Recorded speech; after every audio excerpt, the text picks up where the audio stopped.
Hello मुंशियो, है your mentor Nikhil पन from team Munshi YouTube channel. So hope आपने 3 PYQs बहुत अच्छे से कर लिए होंगे। मैंने आपको खुद सॉल्व करने के लिए दिए थे, अगर नहीं किए हैं तो उसे जाके कर लो। आज हम करेंगे खुद से ये वाला PYQ सॉल्व। इसमें बहुत अच्छी केस स्टडी है, उसे सॉल्व करेंगे और इसमें बाकी क्वेश्चन है जो आप उसे खुद सॉल्व करोगे। ठीक है, बिना टाइम बर्बाद किए आगे को बढ़ते हैं। तो देखते हैं, इसमें हिंदी वालों के लिए भी मैंने बना रखा है और इंग्लिश वालों के लिए भी इसमें क्वेश्चन है। हिंदी वालों के लिए देखो, हिंदी वालों को समझाना थोड़ा टफ हो जाता है, तो प्लीज़ बच्चों आप लोग स्क्रीनशॉट ले लो, और इंग्लिश वालों को हम थोड़ा बहुत समझा लेंगे। ठीक है, क्योंकि अब तुम्हें समझाने का टाइम नहीं है, अब तुम्हें खुद करने का टाइम है। ठीक है, तो इसमें पहला क्वेश्चन बोल रहा है, due to various malpractices and multiple investor grievance, the government of India decided to set up a separate regulatory body to protect the interest of investor and to regulate the security market. इसमें पहला है, identify the regulatory body set up by the government of India. Government ने क्या setup करा है? Government ने सेबी बना रखा है जो पूरे शेयर मार्केट को, इन्वेस्टमेंट को, इन चीज़ों को प्रोटेक्ट करके चलता है। तो इसका आंसर होगा सेबी। और इसमें एनी टू रेगुलेटरी बॉडी के जो 2 ऑब्जेक्ट हैं उसे एक्सप्लेन करना है। इस बी वाला क्वेश्चन क्या बोल रहा है, state any one objective of regulatory body identify in above A. ठीक है, अबव ए में हमने क्या सी आइडेंटिफाई करी थी? सेबी। सेबी ही है जो प्रोटेक्ट करता है, रेगुलेट करता है स्टॉक मार्केट को इंडिया के, और इन्वेस्टमेंट इसमें क्योंकि बोला है माल प्रैक्टिसेस जो उनके साथ हो रही है इन्वेस्टमेंट के साथ, तो गवर्नमेंट ने क्या सेटअप किया है? ऐसा गवर्नमेंट ने सेबी को बना रखा है। सेकेंड क्वेश्चन में चलते हैं, external source of recruitment may lead to dissatisfaction and frustration among existing employee. They may feel their chance promotion are reduced.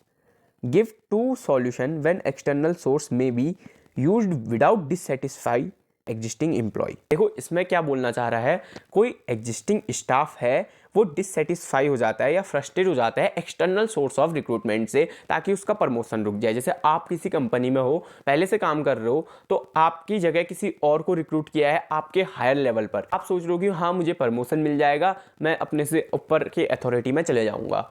ठीक है, लेकिन आपकी जगह किसी और को रिक्रूट कर दिया, इस वजह से आप शायद डिससेटिस्फाई हो जाओ कंपनी से या फ्रस्ट्रेट हो जाओ। तो इसमें बोला गया है कि give 2 solution when external source may be used without dissatisfying the existing employ. 2 ऐसे सॉल्यूशन क्या हो सकते हैं? पहला सॉल्यूशन है कि बेसिक सैलरी में उनको आप रिक्रूट करो या बेसिक पोस्ट पे उसको रिक्रूट करो, और दूसरा क्या हो सकता है ये आप सोचिए, कमेंट में बताओ। कोशिश करो यार, ये सैम्पल पेपर आप खुद सॉल्व करो। ठीक है, अब एक एक क्वेश्चन सॉल्व कराने बैठूंगा, इतना टाइम ना आपके पास है ना मेरे पास है। आप इसको खुद सॉल्व करोगे क्योंकि बोर्ड्स आ रहे हैं, अब पढ़ने का टाइम नहीं है, अब कुछ करने का टाइम है। ठीक है, थर्ड क्वेश्चन करते हैं, ये भी मैं करा देता हूँ थर्ड क्वेश्चन। फोर्थ क्वेश्चन आप खुद करेंगे। ठीक है, ये एनालाइजिंग डेविएशन का है, ये कंट्रोलिंग वाले चैप्टर से है। ठीक है, फोर्थ क्वेश्चन कराते हैं, estimating man power requirement is not mainly knowing how many people we need. ये इसमें तो सीधे है, कौन से 2 पॉइंट है? इसमें 2 पॉइंट है एस्टिमेटिंग मेन पावर में। हम और क्या क्या करते थे? Workload analysis, workforce analysis. तो इसमें वो 2 ही आपने समझाने, वर्कलोड एनालिसिस क्या होता है और वर्कफोर्स एनालिसिस क्या होता है। ठीक है, फोर्थ क्वेश्चन आप खुद कर लेंगे। अब देखो कुछ क्वेश्चन आप खुद भी करो। ठीक है, और यहाँ पे देखो सेकंड स्लाइड में से हिंदी वाले आप लोग इसका एसएस ले लो। ठीक है, नेक्स्ट स्लाइड में चलते हैं। अब देखो ये छोटे छोटे क्वेश्चन जो हैं ये प्लीज आप लोग खुद करने की कोशिश करो। इसको करते हैं, 7th वाले को करते हैं, stay any 3 points of importance of controlling. Controlling के इंपोर्टेंस क्या क्या है? कंट्रोलिंग का इंपोर्टेंस क्या क्या हो सकते हैं? अकम्पलिश ऑर्गेनाइजेशनल गोल। ठीक है, ऑर्गेनाइजेशन के गोल को अचीव करने में हमारी हेल्प करता है। सेकेंड क्या हो सकता है? जजिंग एक्यूरेसी ऑफ स्टैंडर्ड्स, जो हमने स्टैंडर्ड सेट किए थे उनकी एक्यूरेसी को जज करने में हमारी मदद कर सकता है। Making efficient use of resources भी कह सकते हैं हम, हमारे जो रिसोर्सेज हैं वो एफिशिएंटली यूज़ होते हैं। और भी कई सारे हैं, इम्प्रूव एम्प्लॉय मोटिवेशन, एम्प्लॉय भी मोटिवेटेड रह सकता है। ठीक है, ये कुछ इंपॉर्टेंस है। और नेक्स्ट क्वेश्चन में चलते हैं, stay any 3 importance of directing है फंक्शन ऑफ मैनेजमेंट। ठीक है, डायरेक्टिंग के क्या इंपॉर्टेंस हो सकते हैं? पहला इंपॉर्टेंस तो इसका है इनिशिएट एक्शन, क्योंकि डायरेक्टिंग से ही हमारा काम शुरू होना स्टार्ट हो जाता है, तो ये इनिशिएटिव एक्शन हुआ। सेकंड है गाइड एम्प्लॉय, यहाँ से एम्प्लॉय को गाइडेंस मिलती है कैसे काम करना है, क्या काम करना है। थर्ड क्या हो सकता है? ये स्टेबिलिटी बनाए रहता है हमारे बिजनेस में, प्रोवाइड स्टेबिलिटी या फैसिलिटेट चेंज भी बोल सकते हैं। थर्ड कि चेंज को अडेप्ट करने में भी हमारी हेल्प करता है। तो ये इसके कुछ फंक्शन हो गए। ओके, आओ 8th क्वेश्चन को हम सॉल्व करने की कोशिश करते हैं। देखो इसमें 3 लड़कियां हैं, अग्निमा, अरुणिमा और अविका। ये पढ़ दिया मैंने क्वेश्चन, ही तो बहुत सिंपल लग रहा है। ठीक है, इसको मैं आपको ऊपर से समझा देता हूँ, आप कर लोगे इस क्वेश्चन को। देखो अरिगिमा, अग्रिमा अग्रिमा और अरुणिमा और अविका, ये 3 लोग थे। तीनों ने MBA किया, अच्छे इंस्टीट्यूट से MBA किया। तो इसमें बताना है कि ये फाइनेंशियल इनिशिएटिव चाहते थे या नॉन फाइनेंशियल इनिशिएटिव ज़्यादा चाहते थे। तो आप इसको पढ़ेंगे। जैसे यहाँ पे रिवॉर्ड्स चाहती थी, अरुणिमा का देखें तो ये क्या चाहती थी, रिवॉर्ड्स चाहती थी, कंसिडरेशन चाहती थी, रिस्क टेकिंग चाहती थी। तो ये सब किसके अंदर आता है, फाइनेंशियल ना नॉन फाइनेंशियल के, ये आप कमेंट करके बताओ। अग्रिमा, अरुणिमा और अविका का तीनों का यहाँ पे दिया हुआ है। आप तीनों का पढ़ेंगे और बताएंगे कि ये फाइनेंशियल है या नॉन फाइनेंशियल है, इनिशिएटिव्स बताने हैं। ठीक है, आप इसको पढ़ो, इसका स्क्रीनशॉट ले लो एक बार।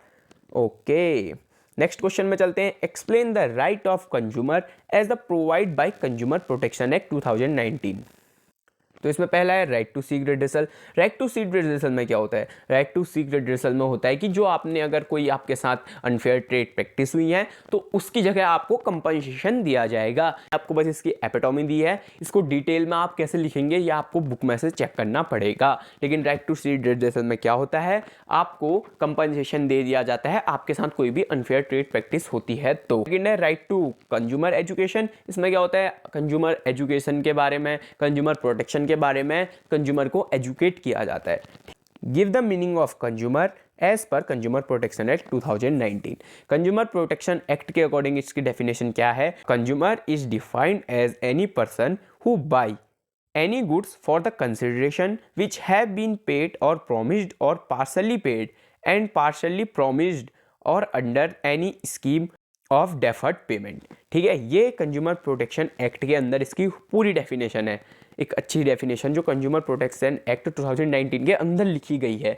लेकिन कंज्यूमर कॉमनली क्या होगा, कंज्यूमर एक ऐसा पर्सन होगा जो बाय करेगा गुड्स एंड सर्विस को किसी कंसिडरेशन के अंदर, या वो पेड होगी या पार्सली पेड होगी या प्रॉमिस करेंगे कि हम उसे पार्सली पे करेंगे। ठीक है, समझ गए। इसके अंदर आपने बताना है स्टेट कमीशन, नेशनल कमीशन और डिस्ट्रिक्ट कमीशन। ठीक है, अब आप इसका भी स्क्रीनशॉट ले लो। कुछ क्वेश्चन बचे हैं तो आप उनको सॉल्व करना, क्योंकि अभी ये इतना समझाने का आपका टाइम बर्बाद करने का टाइम नहीं है। नेक्स्ट स्लाइड में चलते हैं। ये कर लो आप, हिंदी वाले स्क्रीनशॉट ले लो और जो बचा है आप यहाँ से स्क्रीनशॉट ले लो। ठीक है, यहाँ से स्क्रीनशॉट लो और इसको करो, इसको सॉल्व करने की कोशिश करो। देखो मैंने इतने क्वेश्चन समझा दिए हैं, अब थोड़ा आप भी इनको सॉल्व करने की कोशिश कर लो। ठीक है, बस इतने ही क्वेश्चन है, 12 क्वेश्चन है। 12 क्वेश्चन में से लगभग 6 तो मैंने समझा ही दिए होंगे। ठीक है, बाकी खुद 6 करने की कोशिश करो। नहीं आ रहा है तो कमेंट करो, आपको उसी समय आंसर प्रोवाइड कर दिए जाएंगे, वरना आपको आने का टाइम तो रहा नहीं है। आज हो गई है आपकी 19 तारीख, 22 को आपका पेपर है। होप आप लोग अच्छे से अपनी पढ़ाई कर रहे होंगे। अब सिर्फ 2-3 ही दिन बचे हैं तो अच्छे से अपनी प्रैक्टिस करो, इससे पेपर को सॉल्व करो। पुराने पेपर भी मैंने दे रखे हैं, अगर नहीं किए तो उनको भी जाके सॉल्व करो। सब्सक्राइब और team Munshi YouTube channel, the champ is in making.